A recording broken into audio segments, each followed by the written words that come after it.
Let me repeat that. You're going to get cuts, bruises, blisters. You might get hit in the head. Saw your finger off.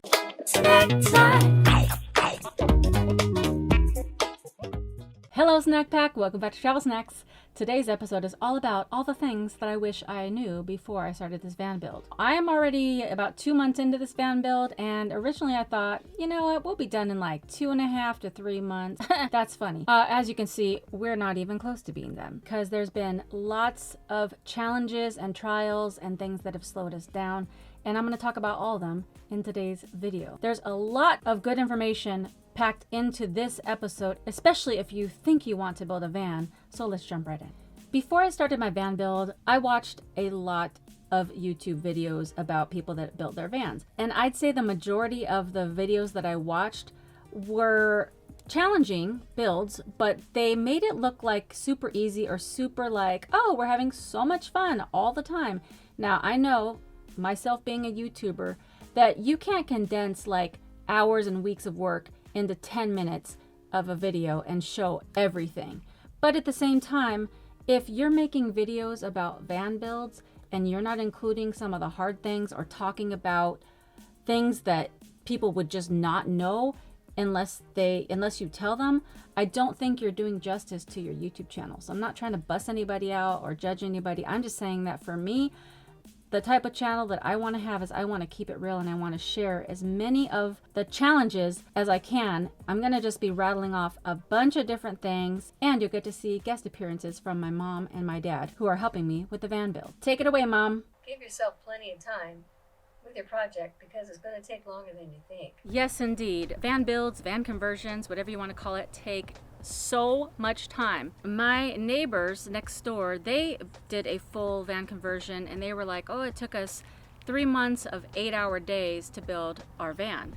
And at the time I was slightly like, I don't think that's accurate. Whoa. And when they told me that, I was like, that seems really exaggerated. But now that I'm in the middle of building my van, not so.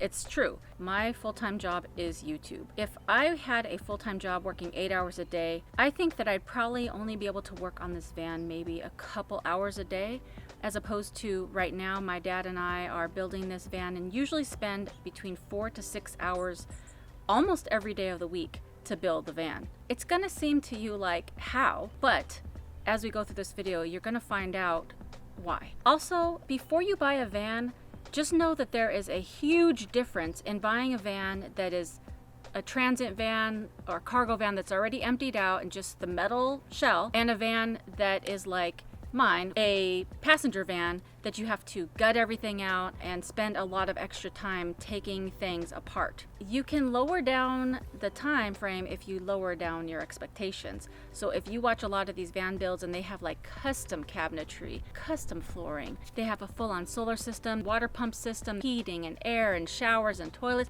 that's going to take you so long. And if you just want to have like a basic van that you could just like throw a mattress in there and maybe like have a gallon of water, you can just build a van conversion pretty quickly. But if you want to have a full-on custom thing, it's going to take you many, many months to do that. If you're curious to know if you can build a van, let me read off some of the skills that you're going to have to have. You're going to have to be a great project manager, a contractor, an electrician that knows about lighting, wiring. You're going to have to know how to put together solar and what type of solar you're going to get, amp hours, wattages, fuse blocks, solenoids, wire gauges, heating and cooling, and fans, and wiring those things. Be a carpenter. You're going to have to know how to use several kinds of saws. You're going to have to know how to use all kinds of tools. You're going to have to know math, which is not a strong suit, but over this 2 months, I've just automatically learned how to do geometry, which I never did in high school. You're going to have to know a lot of geometry and angles and fractions and all these other things. You're also going to have to be a safety coordinator and know how to do things safely. And you're also going to have the Home Depot store map in your mind at all times, because you're going to be at Home Depot 57 times a week. And speaking of Home Depot, are you really doing a van conversion if you haven't walked down the aisles crying into your COVID-19 mask because you're so frustrated with the van build and don't know what you need while you're walking around the store? And another thing about Home Depot, a lot of the boards and materials that you're going to need are 4x8. So if you don't have a vehicle that's long enough for that, you're going to have them cut it. And sometimes they won't cut things like polyiso insulation boards and things like that. So you're gonna have to have a vehicle that's able to carry something that's 8 feet long. Another thing about Home Depot is that if you want them to cut your wood, you're gonna have to wait for anyone else that's in line ahead of you. And sometimes there could be 5 to 10 other customers getting pieces cut. Also, circling back around to space, you're gonna get large pieces of lumber. And even if you get Home Depot to cut the wood so that you can fit it into your vehicle, you're still gonna have to make smaller cuts depending on what you're trying to build. So let's just take, for example, a 4x8 sheet. You're gonna need space all the way around your table so that you can push that board all the way through. Even if you have a 4x4 sheet of wood, you're gonna still have to get it across the table saw. Or you're gonna have 2 sawhorses and use a skill saw, sawzall, a saber saw. There's all kinds of saws, so many saws. I didn't know there were so many saws. Which leads me to my next point. You will need to know accurate sizes and measurements of everything. And if you wanna cut corners, you're gonna have to do it again, which is gonna take extra time. We've learned this lesson the hard way. When I'm talking about space, I'm also talking about the space to finish your whole project, because you're not only going to have to cut wood, but you're going to be painting things, spraying things with glue. You're going to be receiving items from Amazon or in the mail from other companies, and you're going to have a lot of space. Everything's going to be junky for a while you're building your van. Whoa, this is a lot of stuff to think about. But you know one thing that's simple and easy to do? Hitting that subscribe button and the notification bell, and throw a like on it. Now, let's rewind for just a second. Because who's your helper? Don't tell me that you're gonna do this by yourself. No. Don't think you're gonna do this by yourself. Let me take a step back. If you wanna build a very basic van and not get into a bunch of extra tools, you can definitely do it. I encourage you to do it. But if you're gonna be building out an extensive van build, you will need a helper or 2. Think in your mind who you're gonna want to help you with this van conversion. Are they prepared? Are they as prepared as you are? It's gonna take you many hours, days, and months to complete this project. Are they in it for the long haul? Are they as committed as you are to the project? Once you choose your helper, you're gonna wanna share your plans and expectations with that person. Lay it all out. Show them all the pictures. Show them all the videos. Make sure that they are committed to Make sure they know what you're trying to achieve so that they can be mentally prepared. If your project partner is a different generation, have more patience. They are doing the best they can.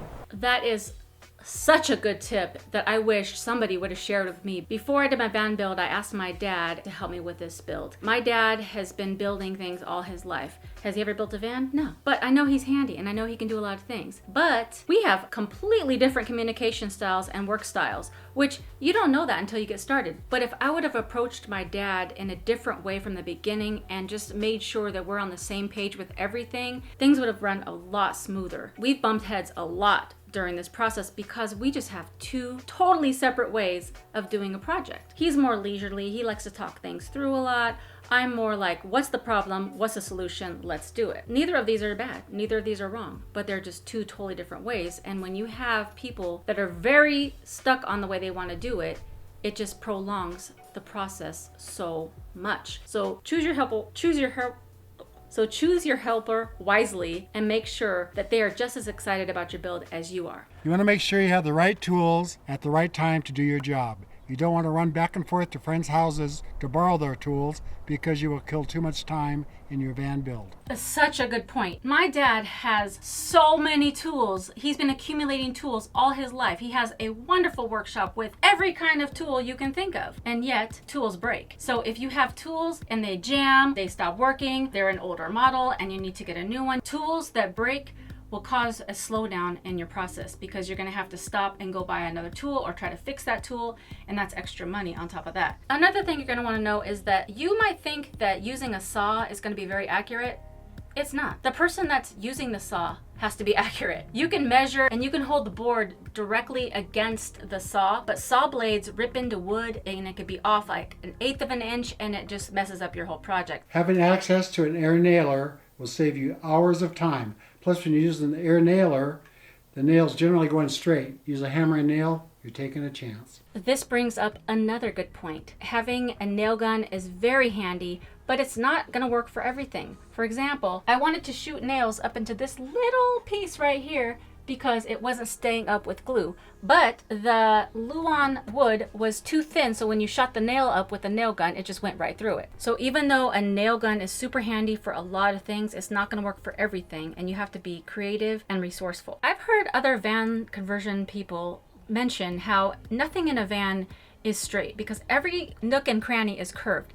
But I don't think they spend a lot of time explaining what that means. For example, I wanted to build this box framed out above my bed. But as you can see, it's squared off. So then there's a gap here, a gap here. I was like, cool, I could put like flip-flops or something here. But then there's a lip here, so you gotta put this here. And then this one's sagging down, so you have to put this piece here. Then you gotta stain that or paint that. And then this side was sagging down, so you have to have these two pieces of wood and stain those pieces of wood and glue it, and you have to make sure that it's safe. And then you have to do this side. And then I was like, now there's a big gap at the top, so now you gotta put a piece of wood up here, shit it together with these other pieces, glue it, and this is a little bit up here, so then you try to staple gun it, doesn't work. and then you have to add all these little pieces and hope that everything fits. And after all that's done, you still have all these gaps and weird things, and you're gonna have to frame it out with some trim or a frame, and then you're losing more space. Every little thing that you do, you have to do another little thing. Be prepared safety-wise. I think my dad is going to actually sit down with me and do a safety video, but for now, let me just say that before you get your project started, get all the safety things you need. Goggles, masks, a lot of clothes that you're going to be able to get dirty in. You're going to get hurt. Let me repeat that. You're going to get cuts, bruises, blisters. You might get hit in the head. Saw your finger off. You're going to trip on wires and extension cords. Plenty of things that's going to go wrong.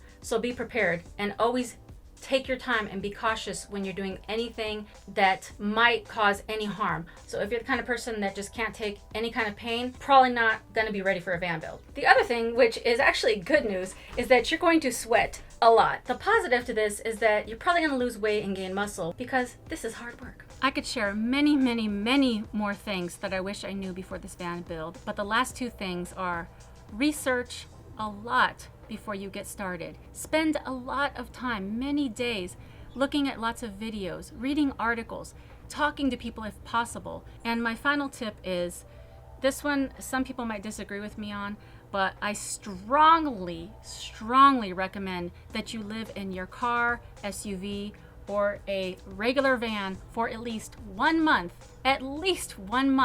before you embark on a van build or a van conversion. If you are going to spend an enormous amount of time building on a van, and then at the end of it, you get out on the road and you're like, this really isn't the life for me, you've just really spent a huge amount of time on something that you're not gonna ever use. So I highly recommend making sure that this is the lifestyle for you before you jump into van life. I know all this stuff might seem super negative and that I'm deterring you from building a van. I actually think that a van life and van conversion is one of the most challenging yet rewarding things that I've ever done, and I encourage people to do it and to have a more free, resourceful, and simple lifestyle. But you do have to count the costs before you get started, and that's why I wanted to make this video.